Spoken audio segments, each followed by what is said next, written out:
Legal, turma. Então, pessoal, todos que estão presentes aí, boa noite para todos, né? Isso aí, Mais boa uma, noite. mais uma edição do ICEI Talks, que é uma iniciativa, né, aqui do nosso instituto, né? Não sei se todo mundo que está aqui é vinculado a algum curso da PUC, né? Mas os cursos que promovem o ICEI Talks são vinculados aí ao Instituto de Ciências Exatas e Informática, né? A PUC é organizada aí por áreas do... Oi. É organizada, né, estruturada por áreas do conhecimento, né, e por faculdades e institutos, né? O nosso instituto é esse, e semanalmente a gente promove, né, a gente que eu falo assim, cada curso promove traz alguém aqui do mercado, né, ou mesmo da academia, para poder trazer algum tema interessante aí para ser discutido, né, aqui, né, com os nossos alunos e professores. A edição de hoje aqui está sendo organizada pelos cursos de Gestão da Tecnologia da Informação, da PUC Virtual, além de Sistemas de Informação e Análise e Desenvolvimento de Sistemas, né, da PUC Minas de Betim, né? São dois cursos presenciais. Eu estava percorrendo aqui a lista de pessoas presentes para ver quem são os conhecidos. Vi aqui alguns professores, professor Marco Paulo, boa noite, Marco Rodrigo, boa noite. Os Boa Marcos aí, né? noite. Vi alunos aqui de cursos diversos, né, de sistemas de informação, própria gestão da tecnologia da informação. Boa E noite. acredito que alunos aí de outros cursos, né, da PUC, sejam todos bem-vindos. Então, o Gabriel está aqui para falar para nós aí, né, sobre o tema que está em tela. Gabriel trabalha na Ivory, não é isso, Gabriel? A pronúncia? Ivory? Exato. Exatamente. É uma empresa aqui de Betim, né? Fala aqui de Betim porque eu estou aqui nesse momento na PUC. Ele é ex-aluno aqui da PUC, né? De Sistemas de Informação daqui de Betim, né? Cria da casa. E até a pós-graduação foi feita aqui, né? Curso de Ciência de Dados, não é isso? Exatamente. Desenvolvimento web também, das duas pela PUC. Desenvolvimento web. Beleza. E a Ivory tem sido uma parceira nossa em várias iniciativas, né? Então, agora a gente está trazendo aí, né, pessoas da Ivory, vai poder falar aí de possíveis contatos, né, que a Ivory deseja fazer aqui com a PUC, né, e vice-versa. A PUC também tem interesse, né, em ter pessoas do mercado sempre aqui com a gente, né, para poder trazer para os alunos aí, né, novidades, temas interessantes, né, para que o nosso aluno aí esteja sempre antenado aí nas coisas que acontecem, né, no mercado. Isso é importante. Certo? Gabriel, já te passo a palavra então, né, para não gastar mais tempo. Só fala que é a mais importante. Fique à Maravilha. vontade. Não vou falar sinta-se em casa porque você já é, né? Mas pode Isso aí. ficar à vontade aí. Não, tranquilo, tranquilo. Bom, a apresentação breve já até foi feita, então partiremos direto ao assunto. Boa noite a todos mais uma vez. Vamos partir de uma vez aqui para a nossa apresentação. Bom, pessoal, o tema, né, é bastante, eu não diria exatamente complexo, mas ele é pelo menos denso, porque muito disso aqui, ao mesmo tempo, reúne um conjunto de práticas, de conceitos, de técnicas, de ferramentas vindos de empresas diversas do mercado, das grandes nuvens, AWS, da Azure, GCP, e ninguém nunca deu de verdade um termo, um nome para definir esse conjunto aqui de assuntos, de ferramentas, práticas, como eu falei, mas é algo que vem gradativamente sendo cada vez mais discutido, principalmente no mercado, porque é uma preocupação que a gente, literalmente, assim, com um pouco de tempo, de maturidade, a gente consegue ver os benefícios desse tipo, né, de prática de iniciativa a médio e a longo prazo, projetos aí diria, da vida real. Então eu chamei no primeiro momento de novas perspectivas sobre o desenvolvimento seguro, boas práticas e IAM, principalmente no ecossistema Azure. Vai ser justificado mais à frente na apresentação o porquê que isso é um pouco mais relevante quando a gente fala de Azure, basicamente a segunda maior nuvem do mercado. Bom, como eu falei, o tema ele é um pouco difícil de sintetizar com um título, com um nome. Então achei interessante a gente aprofundar em um primeiro momento um pouco mais sobre esse próprio título, na expectativa disso auxiliar nessa explicação do que eu estou querendo falar para vocês. Quebrando, né, os principais termos, então, Quando a gente fala de novas perspectivas, eu quero dizer das novas ferramentas, dos novos paradigmas, das novas técnicas, do que passou a ser reconhecido como boas práticas, no desenvolvimento aí, principalmente de aplicações web, porque quando a gente está falando das grandes nuvens, né, em geral, é isso, e acaba atingindo também aplicações mobile, aplicativos, aplicações responsivas para celular, jogos, etc. Eh, Desenvolvimento seguro aqui tem um pouco, mas não tem exatamente a ver com aquilo que esse termo pode parecer significar no primeiro momento de remover vulnerabilidades e tal. Tem sim um pouco disso. No fim, é também esse tipo de segurança, mas não aquela de não vou introduzir uma vulnerabilidade e tal, que pode ser explorada porque eu usei uma biblioteca e tal. Como é que a gente rastreia o uso dessas, por exemplo, essas bibliotecas, ou como é que eu libero um endpoint novo no microserviço para que ele seja o mais seguro possível? Não é exatamente isso. O que eu quero dizer aqui com desenvolvimento seguro são práticas, ferramentas, processos de desenvolvimento que vão promover segurança a médio e a longo prazo no ciclo de vida inteiro da aplicação. Da mesma forma, essas boas práticas, o que eu quero dizer, implementação de ferramentas, o uso de, às vezes, algum plugin, alguma ferramenta numa esteira para poder fazer alguma conferência, algum check a mais, para evitar introduzir vulnerabilidades, promover uma sustentabilidade, eu diria, desse ciclo de vida do desenvolvimento de software, sem a gente continuar introduzindo vulnerabilidades, alguns vícios, talvez, que são, infelizmente, ainda muito comuns nesse dia a dia.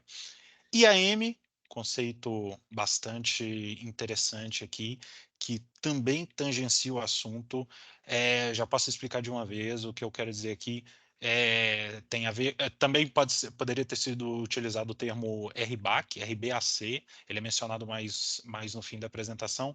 Aqui tem a ver com aquela prática de dar o mínimo de permissão necessária para um sistema, para um servidor, para um recurso na nuvem, para evitar exposição e minimizar risco.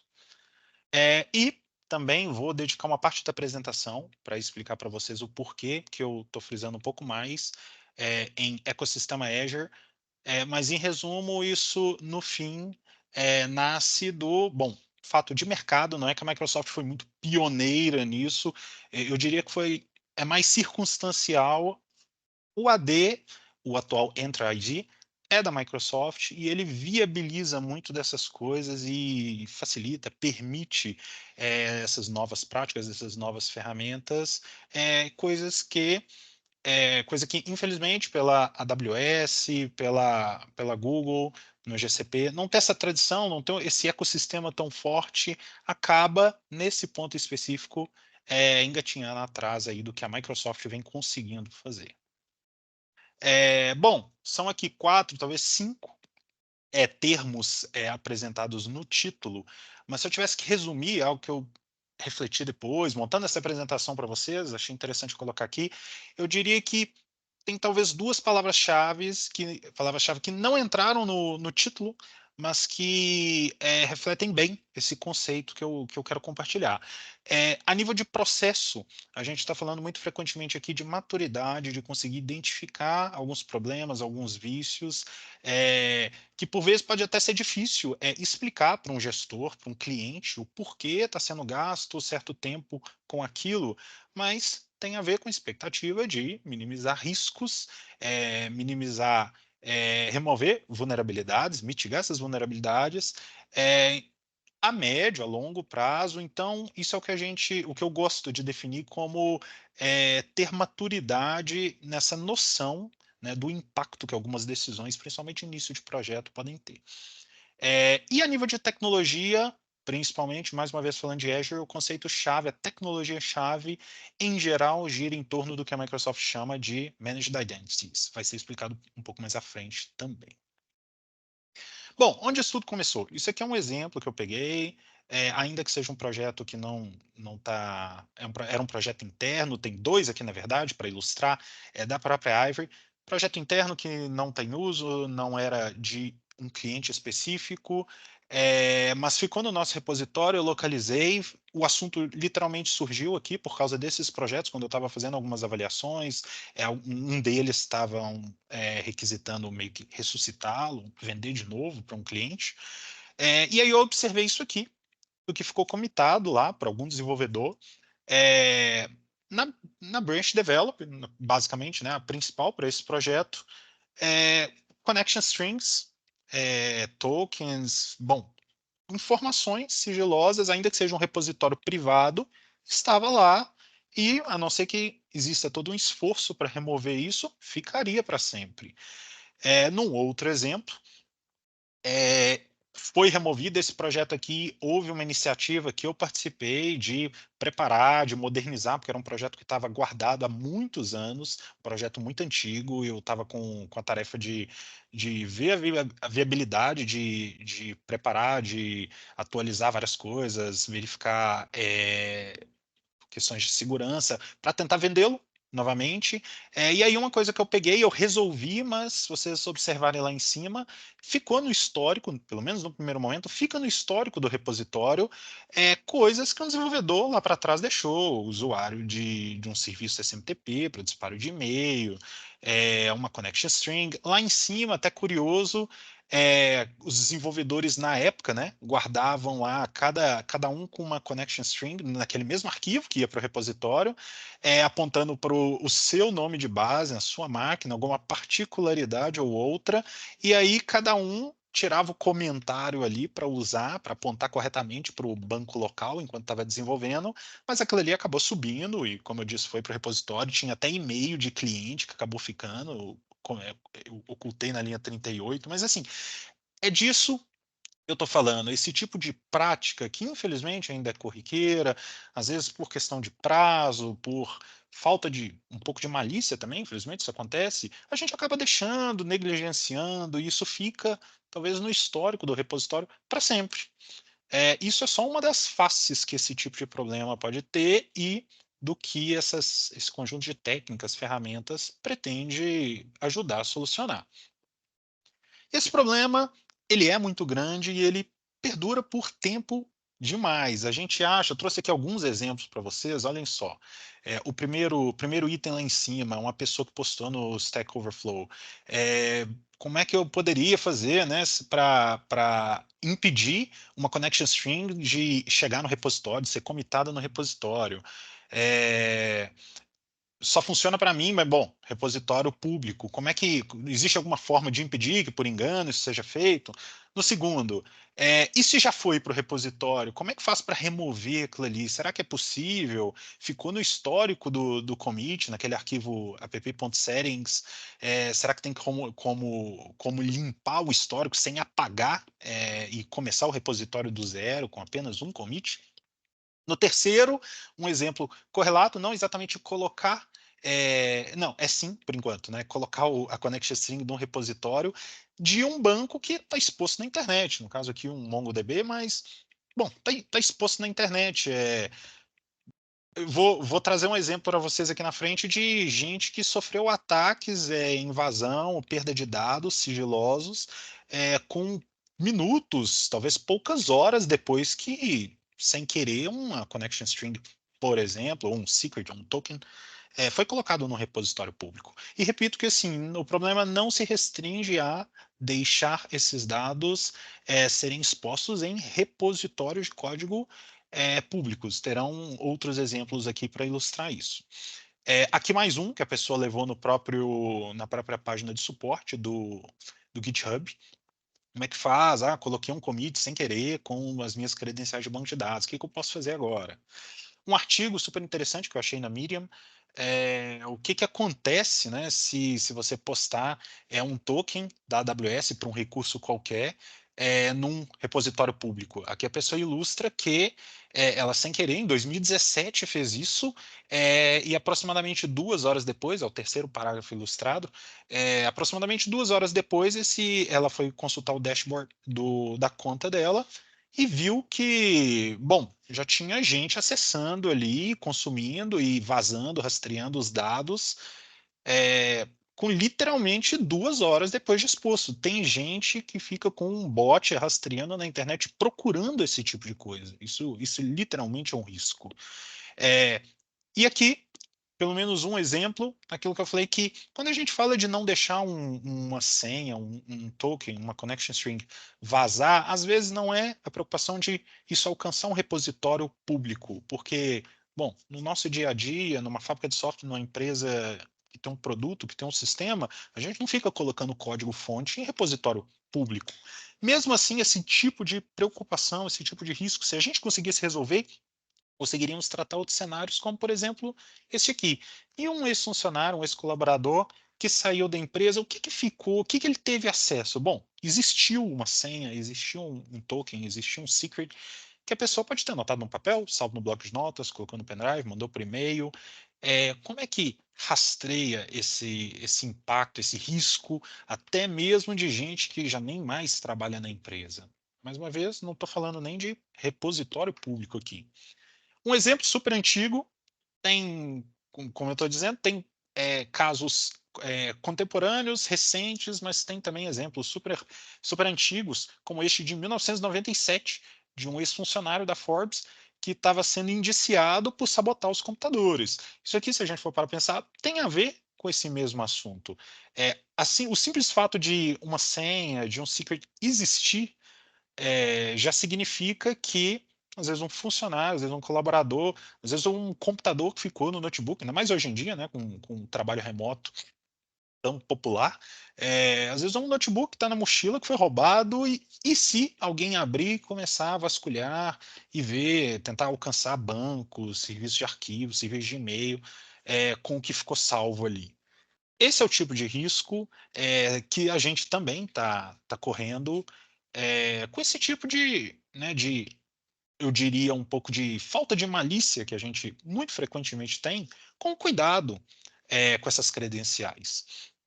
Chegou ao ponto da comunidade do Git desenvolver, isso foi para a aplicação Git, e o GitHub, por exemplo, comenta, documenta o que fazer para. E se você já comitou e se isso já está no seu repositório, como fazer para remover aquilo do histórico sem ter que começar o repositório do zero e perder aquele histórico todo?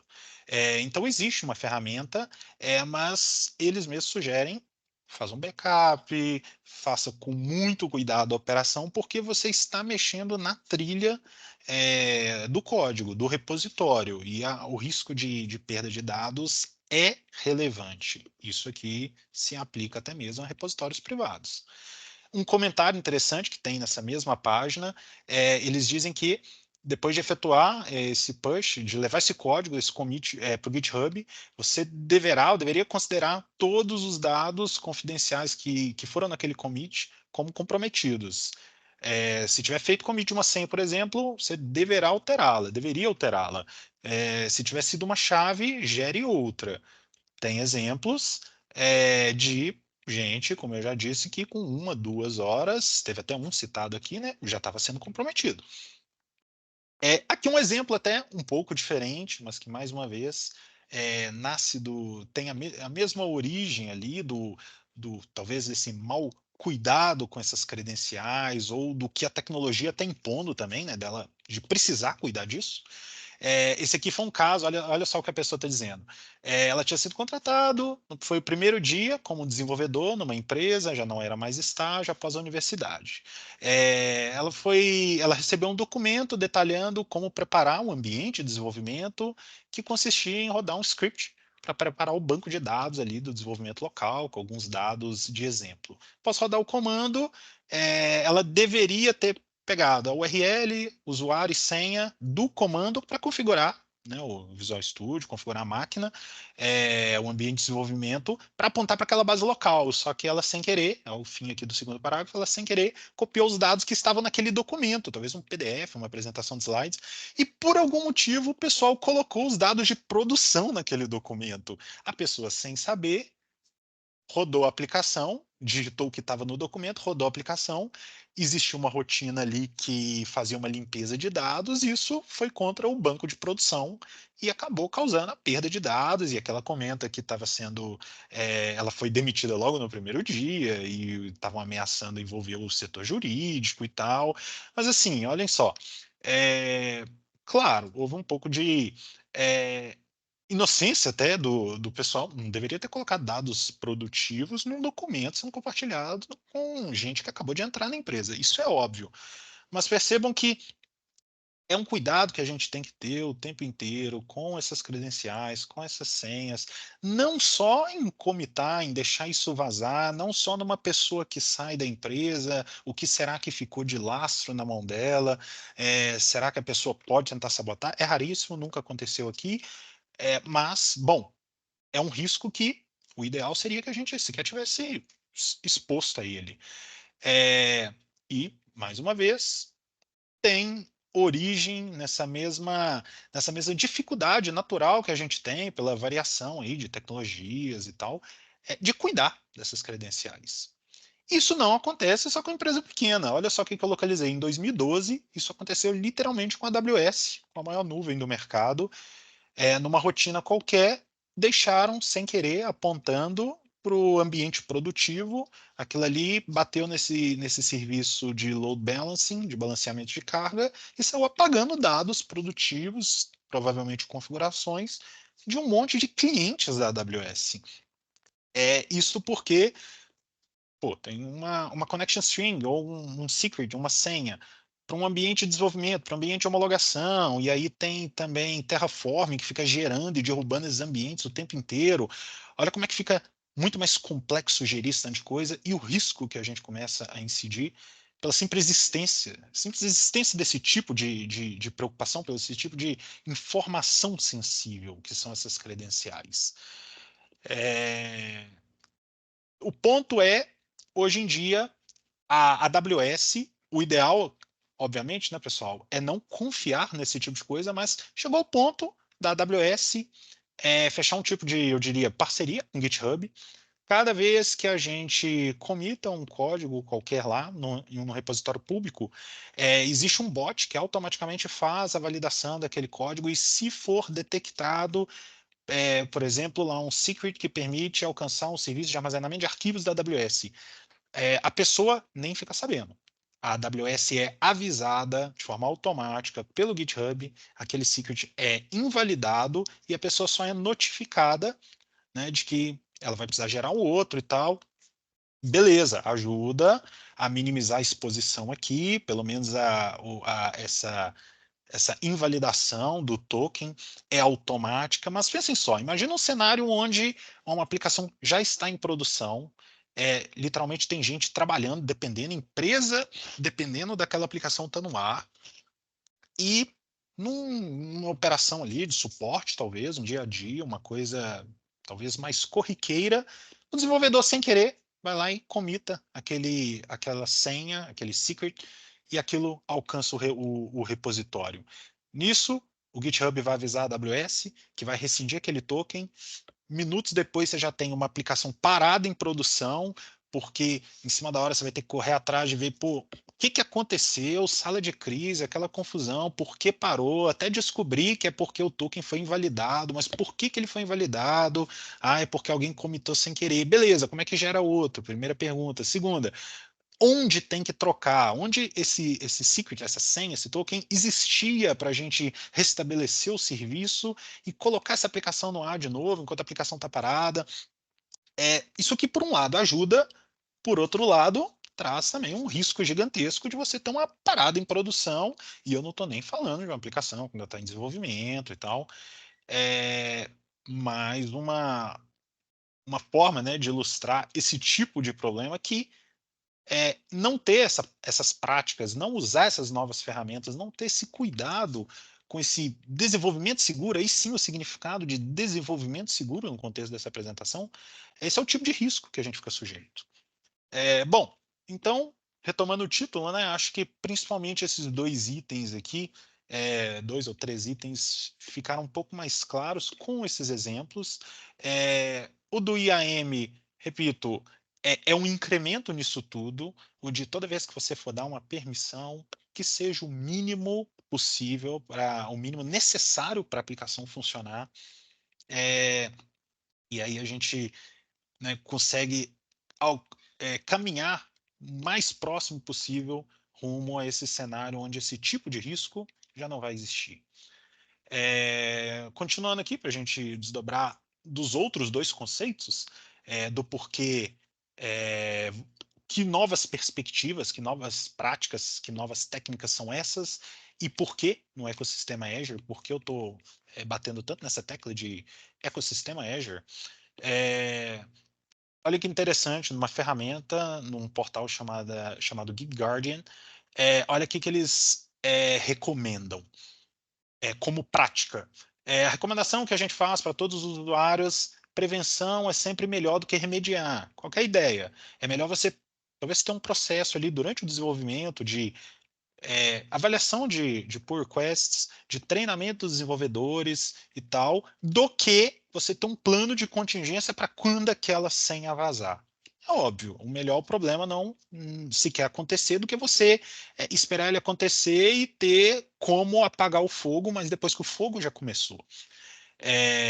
Ok, é uma forma interessante, mas honestamente isso aqui nunca me agradou e foi o motivo desse assunto ter sido puxado por mim e por outras pessoas aqui na Ivory, porque eu olhava para isso aqui e eu ainda sentia um gosto um pouco amargo na boca em pensar que, pô, mas beleza, isso não está resolvendo, minimiza muito, mitiga muito desses riscos, mas isso não resolve exatamente o problema, não elimina o risco. Será que não tem como?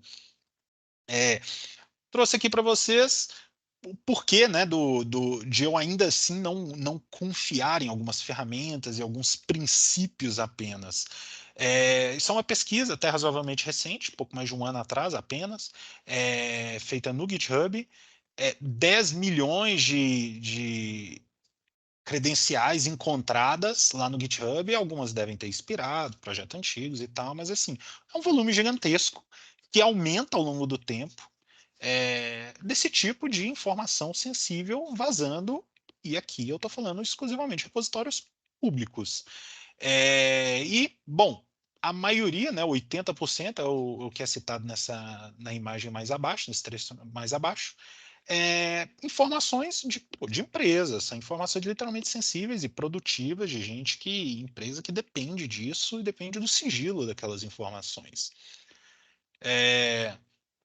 E aí existe, numa outra empresa, numa outra ferramenta, outro conjunto de práticas, de dicas que eles dão de como minimizar esse tipo de risco, o que fazer, rotinas, procedimentos de avaliação de pull request, implementar uma ferramenta de detecção de tokens na ferramenta, na ferramenta de CI/CD, na esteira e tal.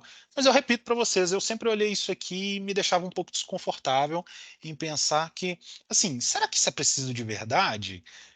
Porque, no fim, a gente está falando de evitar que aquela senha chegue no repositório, mas e aqueles outros casos onde uma pessoa sai, onde um computador é roubado? E aí, como é que a gente cuida de todos esses outros cenários? Porque a senha ainda existe, o secret ainda existe. E aí eu me inspirei, né, nessa pesquisa, nós nos inspiramos aí nessa investigação de como avançar, de como atender ainda melhor esse cenário, de forma ainda melhor. Eu me inspirei num famoso filósofo que muita gente deve conhecer aí, que é o Julius, que dizia, né? Eu adaptei essa frase aqui para o nosso contexto, que é aquela ideia de: se eu não comprar nada, o desconto é maior. Bom, inspirado, mais uma vez, inspirado nisso, eu comecei a tentar extrair essa filosofia aqui para o nosso caso. E se nada disso, né, fosse sequer necessário? E se esses tokens, esses secrets e essas senhas sequer existissem? É, Aí, beleza, problema resolvido. Olha o ideal. Não tem perigo de uma pessoa querer sabotar a empresa depois que saiu, ou de um concorrente pegar por algum motivo.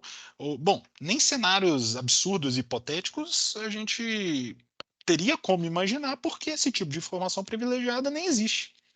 Essa filosofia que a gente tomou naquele momento, né, para tentar resolver esse problema, achando, inclusive, na época que a gente seria os pioneiros e, bom, descobrimos que a Microsoft estava anos-luz à frente da gente com uma série de ferramentas e técnicas que, infelizmente, muita gente não usa, mas que estão aí prontas para atender literalmente a esse objetivo.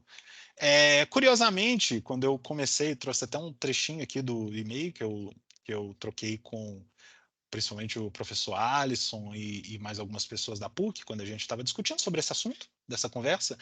Inicialmente, o título seria algo como Desenvolvimento Secretless, Passwordless, Tokenless, para ilustrar de forma, naquele momento eu achava, né, um pouco mais incisiva do que seria, né, esse cenário onde não se precisa de senha, não se precisa de token, não se precisa de secrets para colocar uma aplicação no ar ou para desenvolver ela.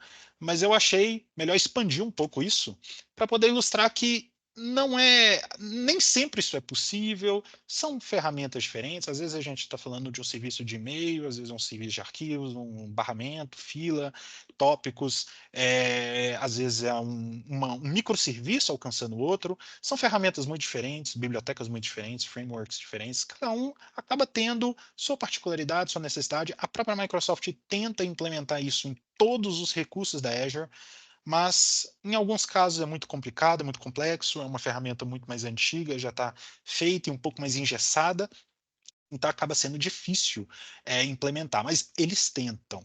Para todo recurso que a Microsoft tem disponível na Azure, pode ter certeza que hoje já está disponível esse tipo de ferramenta que propõe a resolver esse problema, ou se a gente buscar lá no GitHub deles, na página de interação com a comunidade, com os desenvolvedores da própria Azure, todo esse tipo de discussão vem sendo tomada, avaliando, né, estudando como também atender para aquele recurso que ainda está faltando, esse cenário onde não se precisa de secret, de senha, de password, nada disso. Que é o último item aqui, né? O porquê da Azure. Mas eu ainda preciso falar um pouco mais para vocês o porquê. A Microsoft é pioneira, comentei lá no início, mas é importante eu expandir um pouco mais esse ponto. A Microsoft tem o Azure AD, atualmente foi renomeado, atualmente ele é chamado por ela de Entra ID, e ele é o protagonista dessas iniciativas aí. Qual a ideia? Ela serve como provedor de identidade, uma ferramenta para prover, para gerir a identidade não só de pessoas, mas também de contas de serviço. Tem também, é bastante importante, né, as ferramentas que a Microsoft vem tentando popularizar, que é, por exemplo, o Key Vault, e o equivalente para quando a pessoa está desenvolvendo na máquina, que é esse secrets.json. Inclusive, numa breve pausa aqui, sugiro para aqueles que mexem com .NET, que já são ou que querem ser desenvolvedores back-end, principalmente para .NET, deem uma olhada lá no Visual Studio, nesse recurso, nesse secrets.json, do que se trata, como é que funciona. Isso aqui tem tudo a ver com essas boas práticas de como organizar essas coisas para minimizar risco. Pode ser que olhando só aquele item no menu de contexto ali, quando clica no botão direito, não dê para entender o que é aquele secrets.json, mas ele tem a ver literalmente com isso aqui. E aqui, por fim, o carro-chefe, voltando para a apresentação, o ponto principal é o conceito, não exatamente uma ferramenta, mas eu diria o conceito que a Microsoft vem usando, chamado esse Managed Identities, essas identidades gerenciadas. É uma variação das tradicionais contas de serviço, que eu também quero aproveitar para comentar com vocês. Conta de serviço, qual a ideia? Uma conta, como qualquer outra, e como que a gente usa, como que vocês usam aí na PUC, seja para logar em um serviço via navegador, seja no próprio computador.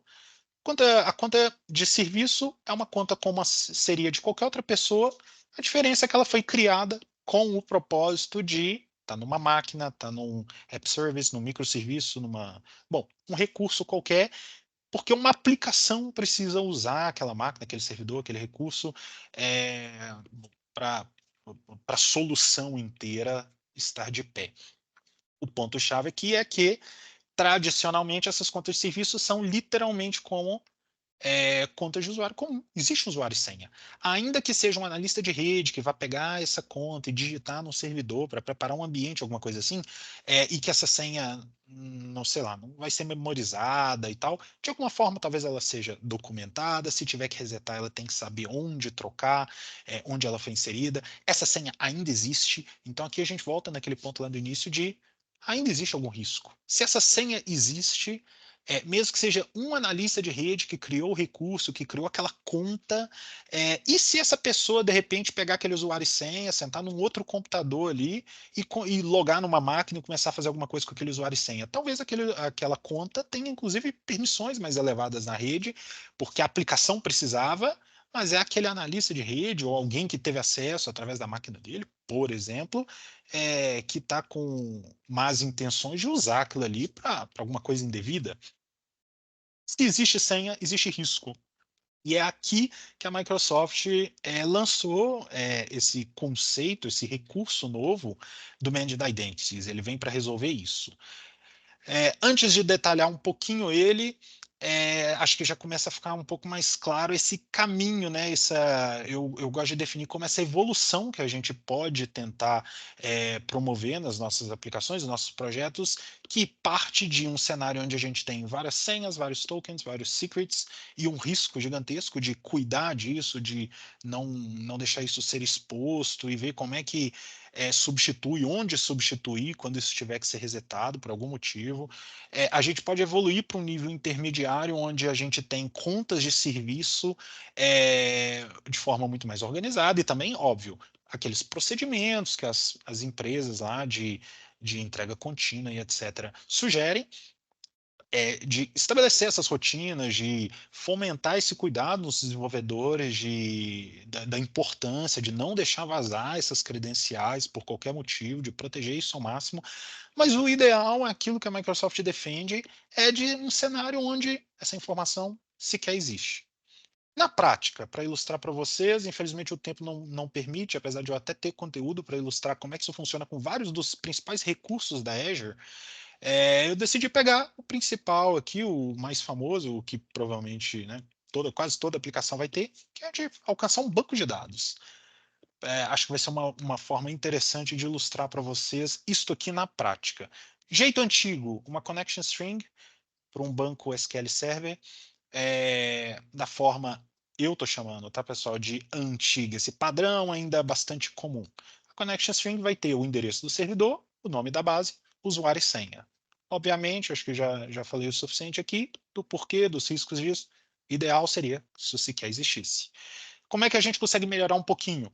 A gente substitui aquele parâmetro authentication para avisar ao banco de dados, isso obviamente, depois que o servidor de banco de dados foi previamente preparado para isso, que ele não deve mais gerir essas credenciais internamente, que isso foi delegado para um serviço de gestão de identidades, como é o caso aqui do AD, atualmente chamado Entra ID. Existe essa possibilidade. Se a gente tem, por exemplo, 5, 6, 7 servidores de banco de dados, a gente não precisaria criar contas 5, 6, 7 vezes, eventualmente resetar 5, 6, 7 vezes. Se a gente delega para um serviço central, independente de qual é o banco, uma vez que a conexão, que a aplicação tenta conectar nele, ele vai no servidor de identidade, levando este usuário e senha, valida se lá esse usuário existe, se ele está permissionado corretamente, etc. E aí depois ele deixa o recurso ser utilizado. Melhorou porque a gente centralizou, isso aqui já é uma coisa muito mais popular, mas isso não resolve exatamente o problema que a gente está discutindo, porque não só usuário e senha ainda existe, como ele está sendo entregue para um serviço de banco de dados, eventualmente pode ser um serviço falso, que uma tentativa ali de roubo de informações, a pessoa, sei lá, capturou o servidor via DNS, tem vários ataques que poderiam ser explorados para isso. Bom, possibilidade desse usuário e senha vazar, simplesmente porque ele existe, ou mesmo desse usuário e senha ser entregue para um serviço de banco de dados. O ideal é que o banco de dados, se ele não gera identidade, para que ele tem acesso a essa informação? Isso é uma connection string, pode ser comitado no repositório, todo aquele tipo de problema.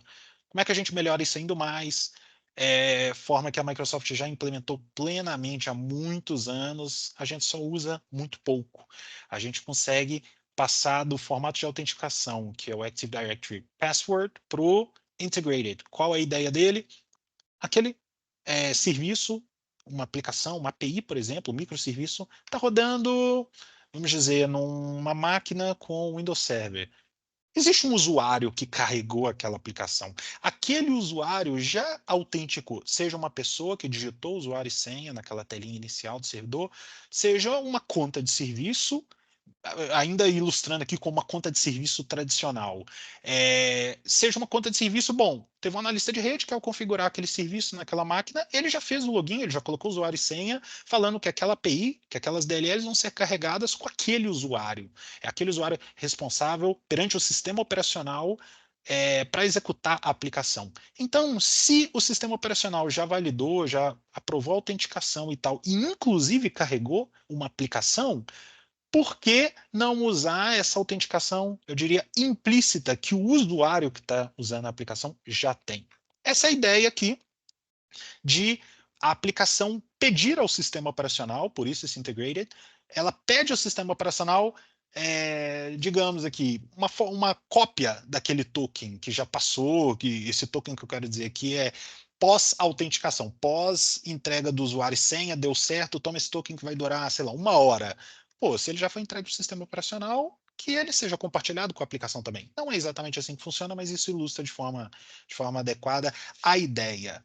Nesse caso aqui, então, não existe mais essa connection string, usuário e senha, de maneira nenhuma.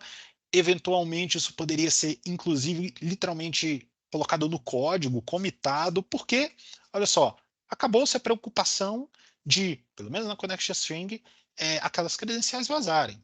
Só que aqui, vocês devem lembrar, eu acabei de dizer que eu estou imaginando um cenário onde um analista de rede foi lá e digitou, ele criou uma conta de serviço tradicional, como se fosse de qualquer pessoa física, e colocou nessa aplicação. Então, apesar de, do ponto de vista código-fonte, etc., o risco ter sido minimizado, talvez eliminado, alguma preocupação em algum outro setor, em algum outro time, ainda existe. O Managed Identities vem para finalizar isso e resolver esse problema como um todo. É o que eu comecei a descrever aqui, olha só. A Connection String não tem mais senha, legal, mas ela ainda existe. O sistema operacional ele entrega uma espécie de um token relativo a essas credenciais em tempo real, teve uma troca de senha e tal, aplicação 100% transparente, preocupação zero, mas isso ainda existe. Se trocar de servidor, é transparente, não tem preocupação, às vezes o ambiente dev é uma log produção, pode estar apontando para o mesmo, pode ter exatamente a mesma connection string, porque a depender do usuário logado, vai alcançar o banco correto. Então, ali, o vazamento dessa informação já não é mais tão crítico, mas, repito, essa informação ainda existe. Alguém digitou isso no servidor. Isso poderia ter ajudado, antes da gente explicar um pouco mais, né, para finalizar aqui sobre o Managed Identities, isso poderia ter sido utilizado pelos nossos próprios desenvolvedores lá atrás, mais de 5 anos atrás, isso é literalmente antes de eu ter entrado na Ivory, há muito mais de 5 anos atrás, se o pessoal conhecesse essa técnica que já existia na época, conhecesse essas ferramentas para, pô, vamos padronizar aqui o nome do banco de dados e tal, e vamos deixar o próprio Visual Studio, o próprio Windows pegar esse token do sistema operacional, ao invés de cada um ter, que são esses itens verdinhos aqui, cada um ter sua connection string. Por que não existir só uma? Preocupação zero, está documentado ali no procedimento de preparação da máquina, todo mundo usa uma coisa só e minimiza o risco. Fica uma coisa mais moderna, mais saudável, mais madura, ao mesmo tempo que ainda se elimina riscos. Para finalizar a ilustração do o que é essa autenticação do Windows, pessoal que usa o Management Studio para conectar em bancos SQL Server já devem ter visto essa opção aqui do Windows Authentication. Isso aqui é literalmente o que eu estou falando. No fim, essa telinha aqui monta aquela mesma connection string e conecta no banco, usando literalmente esse princípio. Não precisa repetir o usuário e senha aqui dentro. Isso não funciona só para Windows, funciona para Linux também. É uma observação interessante. Bom, então, para a gente finalizar, a questão lá do Managed Identities. Qual é o cenário que a gente chegou? O que o analista de rede provavelmente fez para subir aquela aplicação?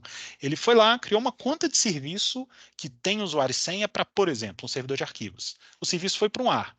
Imagina que depois de um tempo esse serviço foi descontinuado. Lá no AD, essa conta pode ter ficado esquecida, porque ela foi criada por uma pessoa que talvez nem trabalhe, que não lembre, que não tenha documentado. Isso aqui é um dos riscos que se tem por esse tipo de conta de serviço existir. Isso é um problema tão grande que existe uma série de documentos, de rotinas, aqui eu ilustro brevemente. Essas contas, o pessoal diz, até em artigos, em estudos, que é um problema de muitas empresas grandes que têm ali milhares de contas, de servidores. Essas contas às vezes são criadas por engano, e assim, um analista de infraestrutura, um analista de redes, que abre o AD e vê que tem uma conta chamada, sei lá, SRV e-mail. A pessoa não vai deletar aquilo ali, ela não vai mexer naquela conta nunca, porque ela corre o risco de atrapalhar um serviço produtivo. Mas e se aquela conta não está sendo utilizada? E se tem alguém que não deveria com a senha daquela conta? Esse é o problema de se usar contas tradicionais que têm usuário e senha para serviço, para aplicação.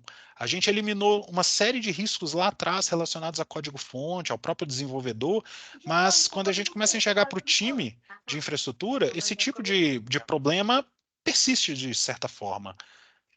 O Managed Identities é a proposta da Microsoft para resolver isso. Qual a ideia dessa identidade gerenciada? Ela não tem senha. Ela, por vezes, carrega o mesmo nome.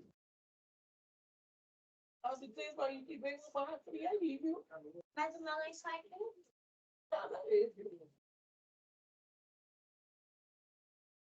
Gabriel, você está mudo. Volta um pouquinho, por favor. Perdão. Um minuto atrás. Alisson, eu estou interrompendo aqui, professor Marco Rodrigo. Eu acredito que alguém possa ter acidentalmente assumido e mutado o nosso convidado aí. Tranquilo, volta aqui É o que pareceu. Um minuto só. Tranquilo. Volta no finalzinho aqui. Esse cenário, então, pessoal, o problema, né? Foi eliminado nesse ponto aqui, ao passar a utilizar a conta de serviço e as técnicas adequadas para a aplicação, para o servidor, para o Azure Function, para um App Service, não interessa, às vezes é um container, para ele depender do sistema operacional e colher aquelas credenciais do sistema operacional.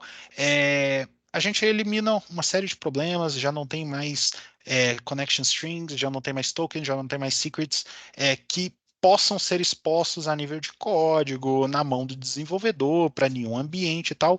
Mas quando a gente enxerga para o time de infraestrutura, para o time de redes, bom, alguém foi lá, criou uma conta tradicional, essa conta ainda tem usuário e senha.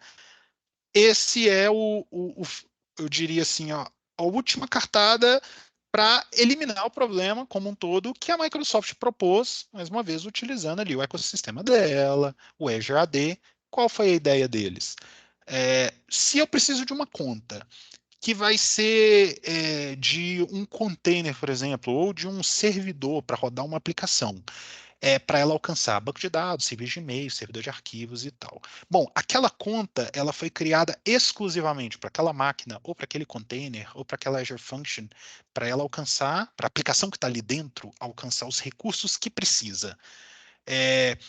A partir do momento onde se isso acontecer um dia, frequentemente acontece, se aquele serviço foi removido, ele está sendo descontinuado, eu não preciso mais daquele servidor.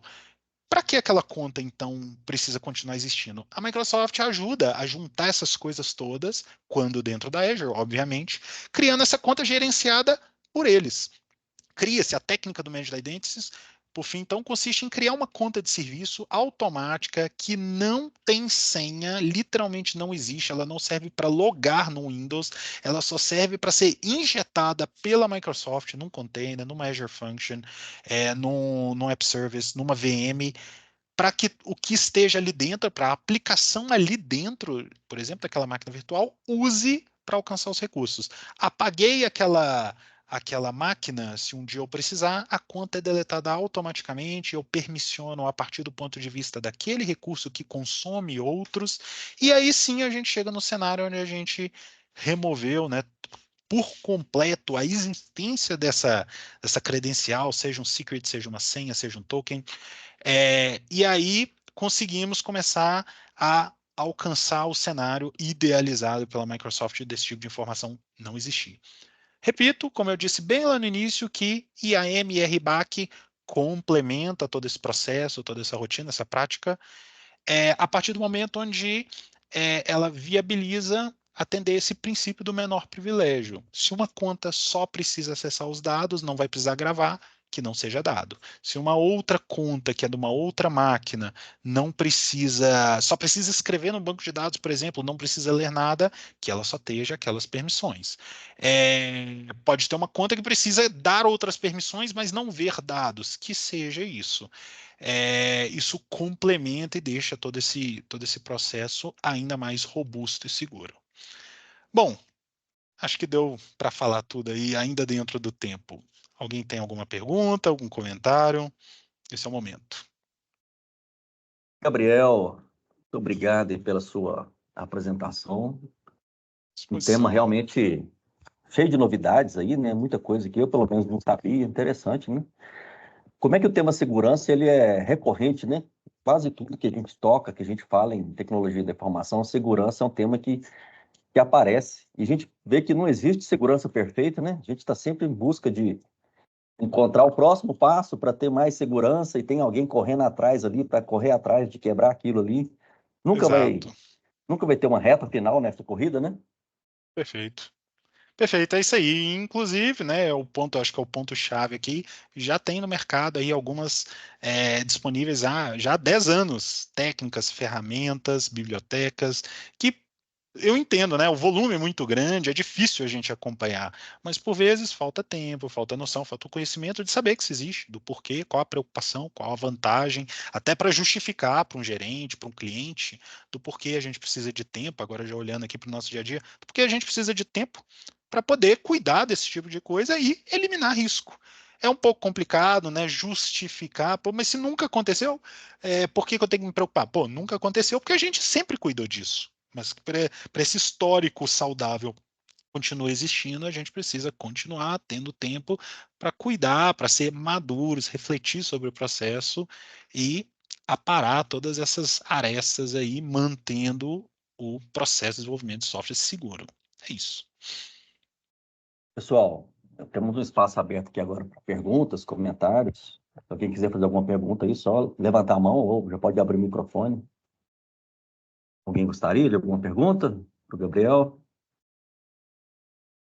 Se quiserem depois entrar em contato também, pessoal, via LinkedIn ou via e-mail, estou à disposição, deixei os 2 links aí. Essa apresentação, se quiserem, a minha ideia é compartilhar com vocês, principalmente por causa dos links. Mas, assim, qualquer dúvida, qualquer comentário, se quiserem aprofundar a discussão comigo, eu adoro esse assunto, então continuarei à disposição. De toda forma, né, todo momento aqui foi gravado, né, vai ficar disponível depois lá no acervo lá do IC Talks. Então, qualquer um que desejar pode voltar lá, né, e rever, Alisson, né, tudo. Pode falar, Marcos. Legal. pergunta básica de aluno, né? Há oportunidades de estágio na sua empresa? Como é que como funciona um trabalho conosco? Alisson, sim, inclusive me perguntaram isso hoje, quando eu Pergunta do tive... Marco, professor Marco Rodrigo. Sim, sim. Me perguntaram hoje aqui, quando eu tive contando para algumas pessoas que ainda não estavam sabendo aqui desta apresentação, dessa iniciativa, justamente levantando o ponto aí de que a gente precisa reforçar esses laços com a PUC, porque a gente tem, não estou falando de mim aqui não, mas a gente tem gente extremamente competente aqui de altíssima confiança da gerência, que veio da PUC, inclusive dos processos de estágio, já me levantaram esse ponto aí para a gente trazer esse assunto aí, essa discussão, para recrutar aí bons estagiários, bons profissionais que literalmente precisamos. A PUC Então, hoje tem um certamente. catálogo, a PUC tem um catálogo aí, né, de cursos bem vasto, seja no presencial, seja no EAD. Inclusive, o professor Alisson coordena um curso aí de gerência, né, ou de gestão da TI. Então, eu imagino que esse tipo de profissional também está bastante demandado no mercado. E a gente tem o PUC Carreiras, né, que hoje faz esse rastreamento dos alunos através de um programa que é chamado, era muito usado na informalidade, o Filhos da PUC, né? Hoje dá para a gente acompanhar o egresso muito mais, né, Alisson? Ontem a gente ainda participava de uma reunião que fala que acompanhar o aluno, o egresso, muito além de apenas saber onde ele está, né? Mas realmente continuar envolvido com ele em alguma medida. Parabéns e obrigado, Gabriel, pela resposta e também pela sua apresentação. Eu que agradeço a oportunidade. Prazer. Tem uma pergunta aqui no chat. Opa, vamos lá. Vou ler aqui, né? Vamos ver se é do José Nilson. Como limitar permissão no Git a um único dispositivo, na versão free? Limitar a permissão no Git a um único repositório. Eu não entendi muito bem Repositório, desculpa, eu li errado aqui. Tranquilo. Repositório. Eu não entendi muito bem, José Nilson, se você quiser complementar, inclusive se você quiser detalhar um pouco mais por e-mail também, seria legal apresentar aqui para todo mundo, mas eu não entendi muito bem a ideia do que você quis dizer com essa permissão. Permissão exatamente para quê? Se tiver a oportunidade, quiser complementar. Oi, boa noite, tudo bem? Boa noite. Claro, tudo Pronto. bem. É o seguinte, no GitHub, na versão free, nos repositórios privados, quando você vai dar uma permissão a uma equipe, a determinado projeto, vamos dizer, você tem 10 projetos e você quer colocar uma permissão para o componente da equipe visualizar apenas um repositório, e por padrão ele não deixa você dar essa permissão. Quando você dá permissão, ele herda todo o repositório, que na verdade você não tem como dar, não é permitido, né? Na verdade, um usuário que ele vai ter apenas acesso a um projeto, ele visualiza todo. Só que no GitHub ele herda as permissões de todos os projetos. Entendi. Então, eu não tenho de cabeça a resposta para isso, porque a gente não tem a prática aqui de usar o GitHub para armazenar, né, como ferramenta de repositório de código. Eu acredito que seja basicamente o que você comentou mesmo, assim, literalmente essa possibilidade não existe. Eu me recordo de terem comentado isso comigo, porque é uma limitação, né, um incentivo que eles dão para que paguem e usem essa granularidade, permissionamento aí no acesso ao repositório somente para quem paga. Como aqui a gente usa, aqui na Ivory nós somos mais adeptos às ferramentas da Microsoft, nesse caso então o DevOps para repositório de código, nele ele é gratuito para uma conta de usuário apenas, mas é 100% gratuito, e a partir dali já precisaria pagar por cada conta. Basicamente é o que sempre acontece, e lá eu sei que isso é possível, porque obviamente já se paga. Mas no GitHub eu acredito que isso, assim, a resposta você mesmo já deu, né? Realmente não tem como, sem pagar, você permissionar de forma granular para cada usuário, não. Acredito que seja isso mesmo. Pronto, deixa eu só complementar aqui. Em relação ao GitLab, a gente está tentando migrar para o GitLab. O GitLab, ele tem alguma funcionalidade, porque em vez de alocar na nuvem, a gente está alocando dentro do próprio data center, certo? Perfeito. Tem um maior controle em relação a isso? Essa mesma pergunta. Cara, eu também desconheço a ferramenta não conheço com propriedade para te dar a resposta a respeito dessa funcionalidade dela, não. Eu acredito que tenha gente aqui na Ivory com expertise no GitLab também que conseguiria nos ajudar com isso. Quer que eu te devolva essa resposta depois de consultar com eles via e-mail? A gente pode aprofundar nisso. Quero sim. Não é a minha área, eu realmente assim mexo basicamente apenas com DevOps, em se falando de repositório de código e esteiras, mas a gente tem gente aqui com conhecimento com estas outras ferramentas. Você me manda, o meu e-mail está sendo compartilhado ainda, me manda um e-mail lá que a gente aprofunda a partir dali, pode ser? Pode ser, tá no chat, o e-mail? Tem Tá na tela, compartilhamento de tela tela, aí. mas eu digitei ele aqui agora também. Pronto, digita aí para eu pegar aqui, por favor. Feito. Tem gente no nosso time, tenho certeza que tem gente no nosso time de DevOps com expertise no GitLab e no GitHub que vai conseguir esclarecer isso para nós. Pronto, tá ok. Vou enviar um e-mail. Muito obrigado. Parabéns pela apresentação. Eu que agradeço. Obrigado, José Nilson. Uma última pergunta aqui, Gabriel, por causa do nosso tempo, da Aline. Claro. Da Aline. Ela pede dicas, ó. ela quer criar uma trilha de estudo em segurança da informação para acompanhar as atividades de desenvolvimento de software. Você tem dicas? É muito amplo, né? É um pouco amplo, mas existe uma empresa que é parceira nossa, é uma empresa do Sul, se eu não me engano, de Santa Catarina. É uma empresa que faz desde treinamento aqui para os desenvolvedores até auditoria de sistemas, pentesting, etc. Eu acredito que eles tenham um portal, não estou me recordando de memória o nome deles, mas eles têm, se eu não me engano, eles têm um portal com uma série ali de artigos, de tutoriais e tal, e o pessoal é muito acessível via LinkedIn também para tirar esse tipo de dúvidas. Os próprios anúncios de vagas deles pode ser um excelente guia, porque é uma empresa que trata exclusivamente disso, de segurança da informação do ponto de vista de desenvolvimento. Eu vou te pedir para fazer a mesma coisa, Aline. Me manda um e-mail que eu te respondo em cima, porque eu não estou me lembrando de memória o nome deles, mas eu pego o nome, pego essas informações com eles, e te envio. Acho que vai ser um ponto de partida muito bom aí, porque é uma das poucas empresas, pelo menos que eu conheço, que tratam exclusivamente de segurança do ponto de vista de desenvolvimento de software. Tem um e-mail também, é só me mandar lá. Pois E não, professor Marcos. Rodrigo, para encerrar, Então, pode falar. Eu tô quase que afônico aqui, já tô com uma dificuldade de voz há umas 3 semanas, mas professor tem um vício de falar, sabe, Gabriel? Mas Pois enfim, é para tentar faz parte. Claro. ajudar, talvez atrapalhe um pouco também, mas só para poder apurar um pouco melhor a informação. Aí a Aline é nossa aluna do ICEI, Alisson, ela é de qual curso? Pelo nome eu não estou reconhecendo a Aline. Ela está falando em estágio, então acredito que Isso, seja então, aluna, assim, né? Qual é o seu curso, Aline? Eu faço sistema de informação. A EAD ou Ou presencial? presencial? Isso, EAD. Tá, Ah, porque tá. estou perguntando um pouco desse contexto. A sua fala ali, a escrita, acompanha algumas atividades no estágio. Eu fiquei na dúvida em algum momento se você era supervisora de estágio de alguém e você às vezes teria que acompanhar estagiários, percebe? Acompanha algumas atividades no estágio e às vezes fica um pouco perdida. Às vezes esse interesse de se criar trilhas é muito importante que ele nasça de quem tem as dificuldades, mas muitas vezes os proponentes já são pessoas que têm que orientar. Né? Então, bom, já está melhor esclarecido. Você tem dúvidas. No curso Isso, eu tenho dúvidas.